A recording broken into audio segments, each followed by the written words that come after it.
The Word of God is alive and powerful, sharper than any two-edged sword, piercing even to the dividing asunder of the soul and the spirit and of the joints and the marrow, and is a critic of the thoughts and intents of the heart.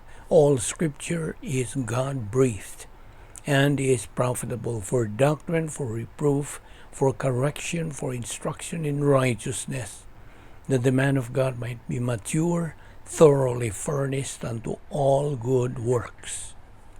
Welcome once again to our daily doctrinal Bible study through the YouTube of the Balbido Evangelistic Ministry. The gospel is the greatest news in the world.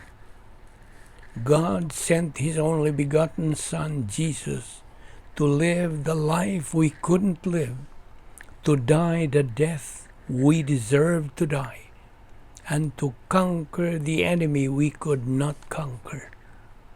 Anyone, anywhere, who turns to Jesus Christ and trusts Him as Savior and Lord will be forgiven of their sin and restored to relationship with God for all eternity.